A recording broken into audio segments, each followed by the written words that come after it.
What's up, vloggers? I don't really know how to start a video. Do this. We need Trey to do the intros so we can move on from there. Screws everything up when he doesn't say it. I know, it throws me off. So I wanted to, me and Justin talked about doing another video about what the life that I came from. But first of all, I wanted to start out by saying thank you to everybody. The comments were absolutely amazing. I got very few bad comments. I wasn't forced to do that video. I find it hard to talk about my past. Justin's really helped me through a lot of things. And I'm one of those people that I sort of like to be in the background. I'm not really... if we go to a family meeting or a family get-together, where do I sit usually? In the back. In the back. Even though I'm sort of, once you get to know me, I can be very talkative. I'm actually a very shy, quiet person. I've always been that way my whole life. But the comments, I read through them, and a huge thank you to everybody who commented on the video. Talking about my past is hard to do, and if any woman out there that's been in a situation that I've been in where they were in a domestic abuse situation, they'll even tell you that it's a very hard thing to do, is to talk about your past and to talk about what you went through on a daily basis. Me and Justin had sat down and talked about different stories that I could tell that I went through, and I was like, well, yes, I could tell. I probably have 20 videos we could do, and that would be multiple. If I went night by night, it would be, I was married 12 and a half years. Well, that's what, if you're just tuning in too, like, I don't know if it's the first time you're seeing this video, this is kind of what would you call that, part 2? Yeah, so part 2. The first video, I can't remember what we named it, but it's on this channel. It's about Amy's past, and so go check that video out and then come back to this one. Yeah, and then all of the comments too in that video, there was a lot of comments of people wanting to see more videos, and I thought maybe it's a good idea if you're a woman and you're in a relationship like this, watching the video, that maybe it's kind of helpful. So I want to be clear when I start this video, no one could talk me into leaving my ex-husband. I was in a marriage for 12 and a half years.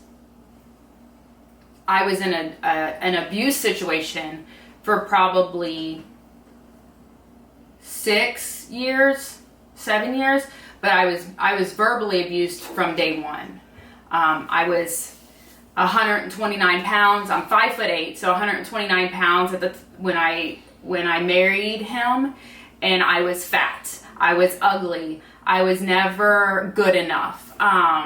So, when people are like, you should just leave. Well, yeah, that sounds great. But when you're a domestically abused woman or man, it can go either way. When you're being verbally abused every day, and every day you're told you're not good enough, nobody's ever going to love you, you are not worthy to walk, let alone to be with anybody. Sorry. I'm not going to be that girl that cries. When you're told that every day, you start believing it. It's so hard to explain to somebody that's never been in a situation of domestic abuse. And so you got to think, for 12 and a half years I was told this. For 12 and a half years I was told I was a whore, and mind you, never once did I ever cheat on my ex-husband. Never once have I ever even thought about cheating on my husband, to which I desperately love. Cheating has just never been something that I thought, like, that was never a way out for me. So when people come to you and they're like, well, why didn't you just leave? Well, that would have been great, but in my mind, there was no just leaving. I was not good enough to leave. I was dumb. I wasn't highly educated. I didn't go through college. I couldn't survive without him at one point. He told me that I would like, how am I going to take care of 3 children? And it's just years and years of mentally breaking you down, mentally telling you everything that you know to not be true, but you hear it so often and so much that you start to believe it. You know, me and Justin talked about me telling an experience that I went through, and this was years and years later. We were probably, I want to say this was within the last 4 years of us being together. And mind you, I've been divorced for almost 10 years. So this is a long time ago. So the dates might not all be right, but as far as actual things that happen, this is what happened. And it was, I mean, just the thought of, at the time I owned a white Pathfinder. It was the same Pathfinder I owned when I moved back home. And I was pulling into the driveway. At your house in Texas, right? At the house in Texas. I was pulling into the driveway, and he was out on the porch doing something. I can't remember exactly what he was doing, but the look in his eye that he had when he looked at me. And mind you, we had 3 children together. I had picked up Lexi on my way home from work, from daycare. And when I pulled into the driveway, I just knew I was in for it. And I pulled into the driveway and I thought, okay, just don't say nothing. So in my mind, if I didn't say anything, then he couldn't hold anything against me. So I could go on about my day, cook dinner, get everything done, and nothing would be said. That would be great, except the way I looked at him when I pulled into the driveway. I guess I didn't know it, or maybe I didn't even have a look, but at that time he thought that I was disrespecting him because of looking at him. Well, by that time he was pretty sauced up, I guess. So he had drunk. He had drank from the time he got off work to the time I got home. So pulling into the driveway, I parked in my normal parking spot. I got Lexi out and made it into the house, and I thought, well, I'm just gonna get this done really quick. Well, that night, he just didn't like the look. I gave him a look, didn't like it. He was a very small fella. He was 6'1", but he maybe weighed 150 pounds, maybe. His diet mostly was alcohol. And because of that, he was always very small, very, very, very thin. So I got Lexi out of the car. I walked into the house, and he started in on me. Like, everything about it. Everything about the day. I offended him. And other women in my situation understand that there's nothing, you don't have to do anything to make somebody mad at you. You just, if they're looking for a fight, you're just gonna have to buck up, because here they come.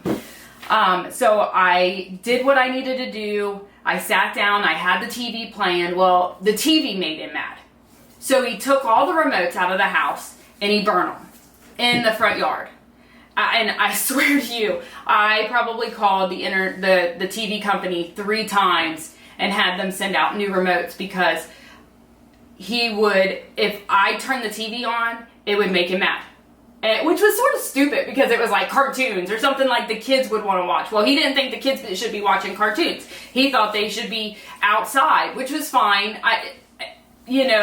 But instead of like having a conversation with me, he stormed off, burnt all the remotes. Made no sense. I thought, oh Lord, this is gonna be a doozy.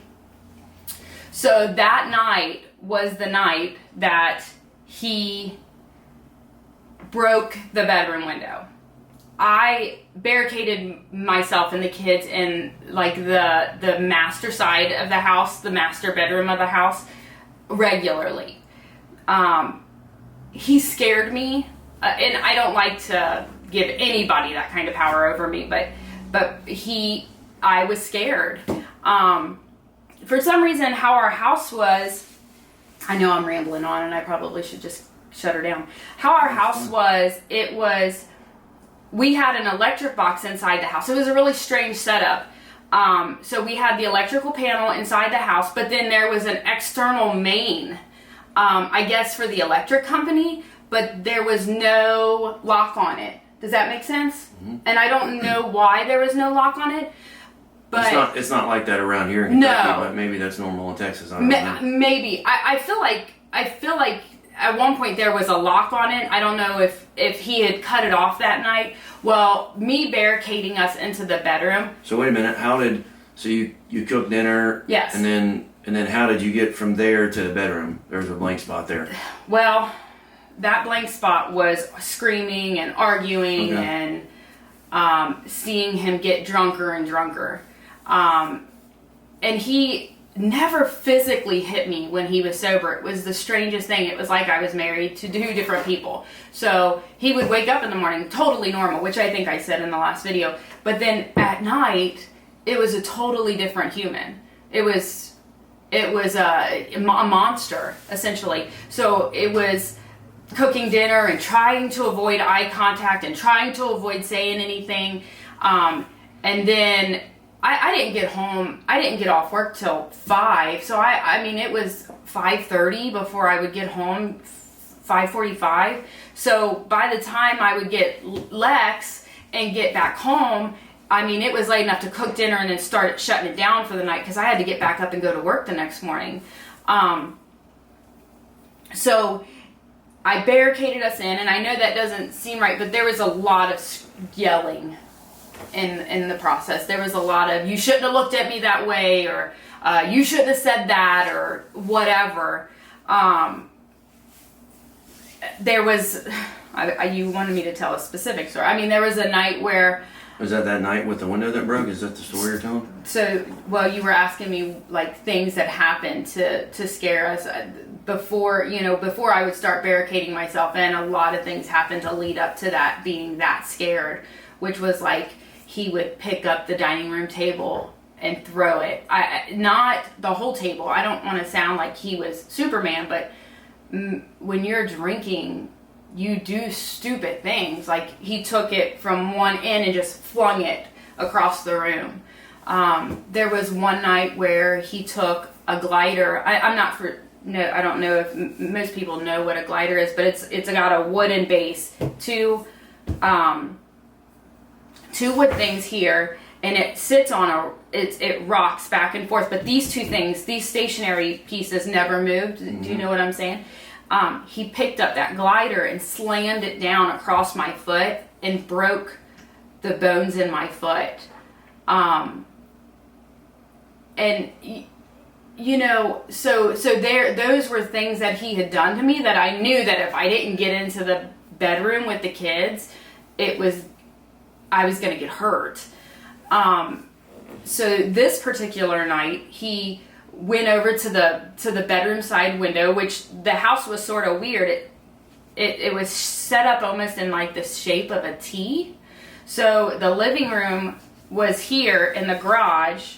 So it was like this. And then there was a hallway, and it went down into like a master area. So a hallway, a bathroom, a bedroom, and then another big bedroom on this side of the house. So it was set up like a T.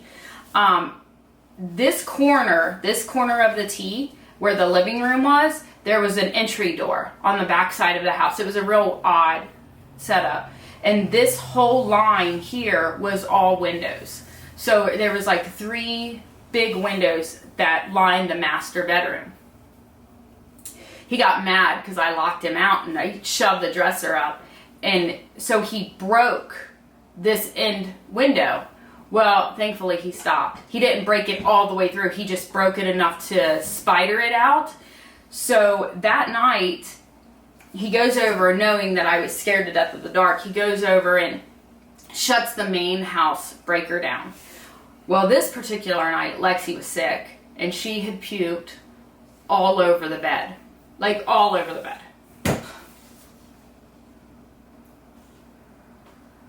I just laid there and I thought, what kind of mom can't take care of her own kids? That I couldn't, because I was so scared to get out of the bed. Because I didn't know where he was. I know that sounds silly because I had the door barricaded, but there's all these windows. And I'm laying there, she's laying there in her puke, and I'm thinking, I must have done something horrible to deserve this. I kept thinking that. Like, what did I do to deserve this? And I kept thinking, this little baby deserves so much better than I'm giving her. And Michael and Alyssa were laying there, and they knew that, like, they knew we couldn't get out of the bed. And I just said, it's going to be daylight in a few hours. And if we could get to the daylight and I could see what was going on, it was all going to be okay. So, ultimately, we laid there all night with the electric shut off at the box. And woke up the next morning and the electric was on. And he acted like he never had done a thing.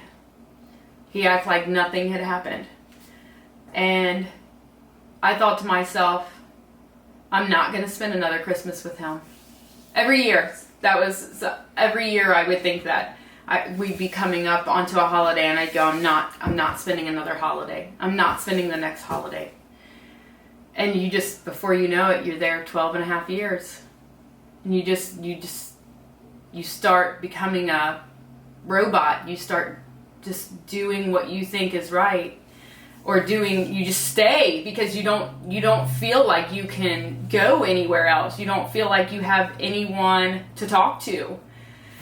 And I guess I went from telling them that they can leave to a story. But just to finish up this video, I'm not going to keep you much longer. Just to finish up this video, I will say this. I had to come to my own decision to leave. I wish I would have left sooner.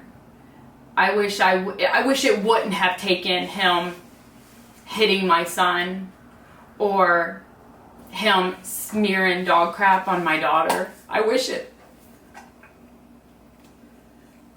didn't take that long for me to realize that I was in a bad situation.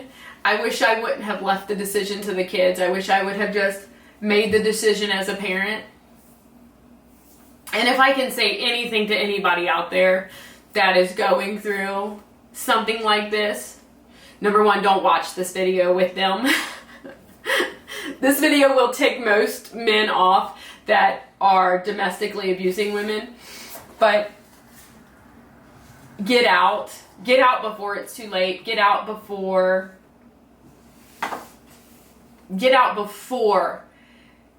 you feel like the only ending is death.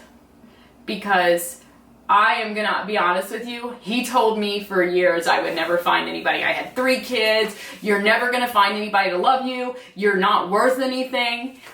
And to be honest with you, I got to the point to where I didn't care if I found anybody or not. I could do it on my own better than I could do it with him. It was a bird. Was it really? And that's where the decision came from.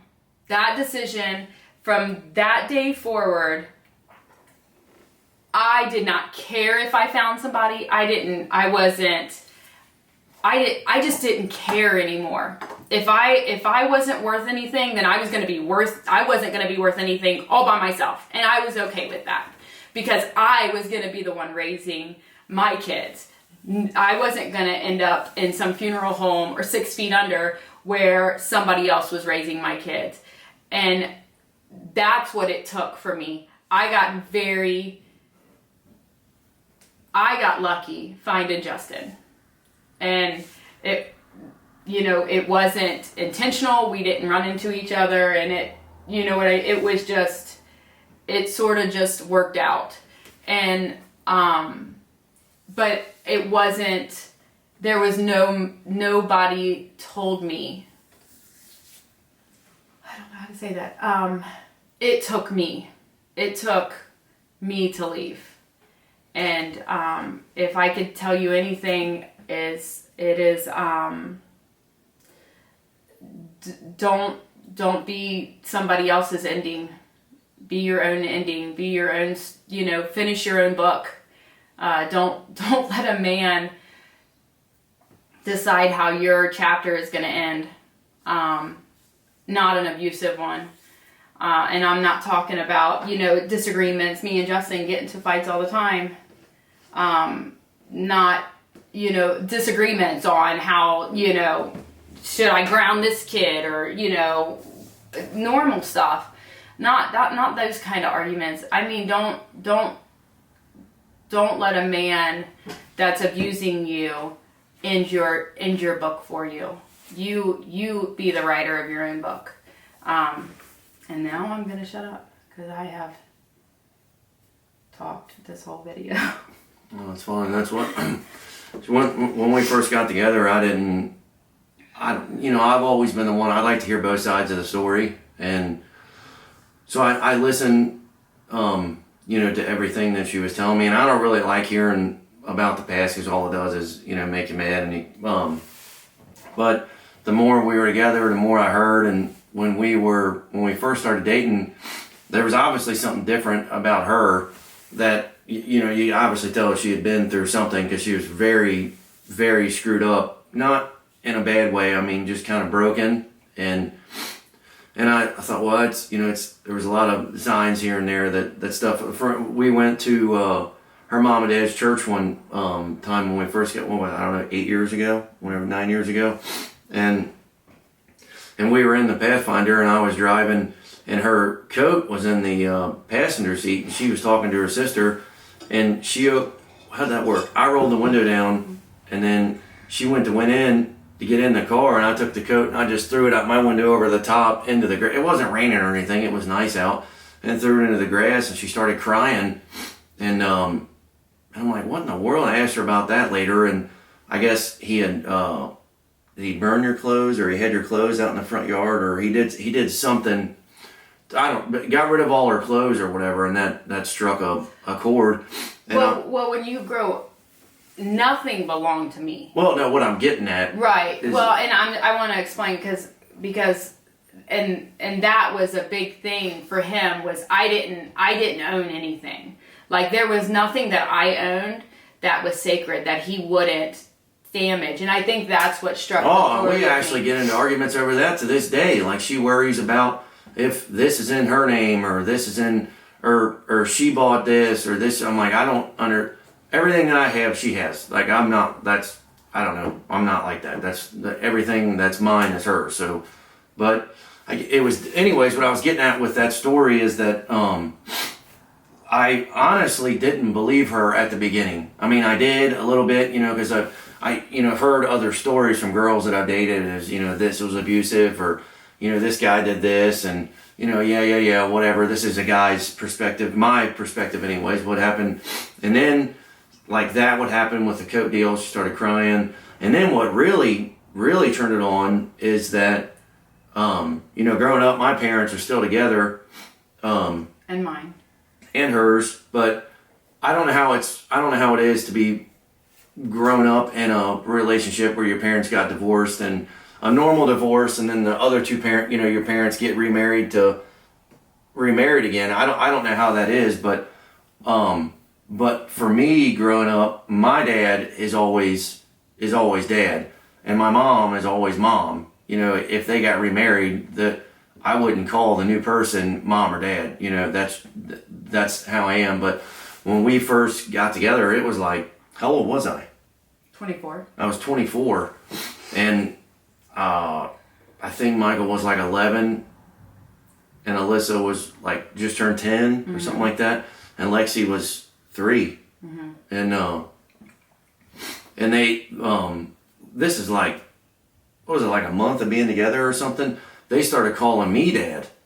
And I thought, what the crap? This is really weird because I'm 24 and I I thought that was weird, and then it all started clicking together with all the stories. I'm like, well, how could a kid call me dad when they're, you know what I mean, when they're obviously their biological dad is still alive? And then I thought, well, you know, obviously something had to go really wrong for this to have to happen. And then, you know, I'm obviously a believer 100% now of what went down, but thought it might be a good idea to make maybe a couple videos, you know, it's the second video on women or girls that are out there watching that are in a relationship like that when it's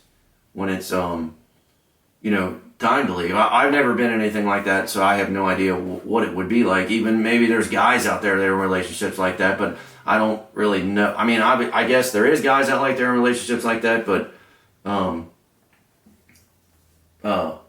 thought maybe it would be helpful for some people to watch, you know, something a little bit more serious on the blog channel, I guess. Yeah. You know? But I don't know if it does help or if you guys do. I mean, I think you liked the first video with all the comments that we got. And, you know, I didn't know how we wanted to do this video, a particular story or you know, maybe signs when it's, you know, time to get out. But what would you call it? What would you call this? I don't know. Story time. I don't know. Basically signs. If you have any questions, that might be something, and that's what I told Justin. It's really hard for me just to pick out a story or just to pick out a night, well, it would be a night. It would be a really long video if we did a week. But if you have any questions or if you have any concerns, please feel free to leave a comment. And for those that are out there that don't really have any, I did see a couple of comments about sort of negative, not toward me, but negative toward other people. You know, just keep in mind that everybody's entitled to their own opinion. I was not forced to do these videos. Justin has never been anything but supportive with me. It does take a little convincing for me sometimes, but it isn't because I don't.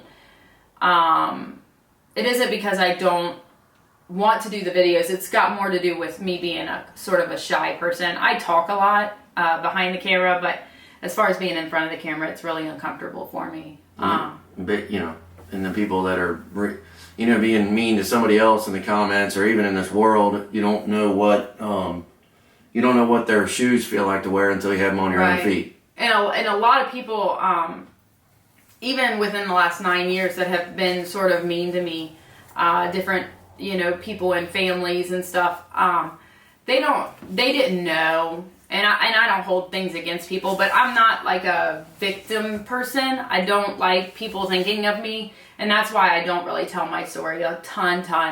I don't want to be considered a victim. I survived a really bad situation. My kids survived it. We are better today. Well, they're definitely normal kids now. Yeah, they are definitely normal kids now.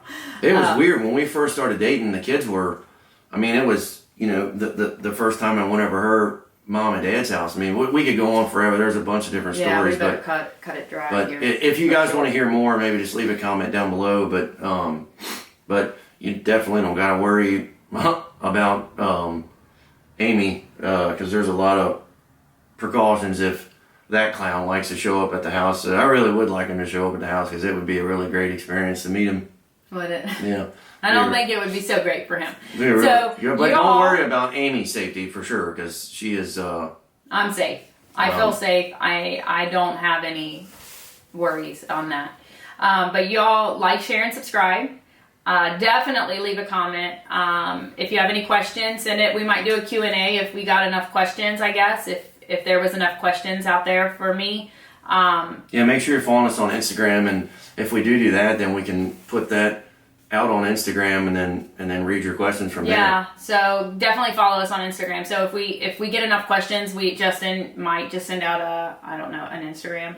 Whatever that, a story on our story on Instagram. It's TheBellLife_official. So that way we can get through them pretty fast, and then you know, be sure to subscribe to Ask the Bell Life, and then check us out on the BellLife.com for all of our crazy stuff, jackass comedy stuff. And once again, feel like Iron Man. if you're out there watching, you know who you are. You know where our address is. Come and give us a visit if you feel up to it. I don't think he's coming. 150-pound clown.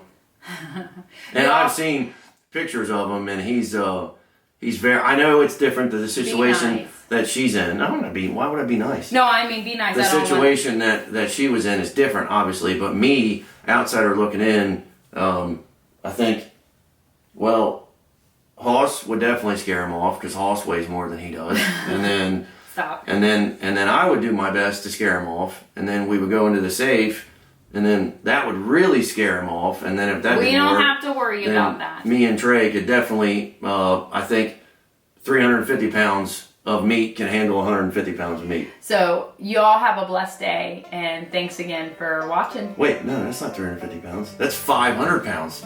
Yeah, we're 500 pounds. Yeah, we're both 250 pounds. All right, I was gonna say one of you weighs up. Or he might take both of us and beat us in the front yard, and then kill everybody in the house. That would be You a never video. know. No, I'm kidding. Thanks, for watching. Thanks for the support. We'll see you all in the next one. Bye.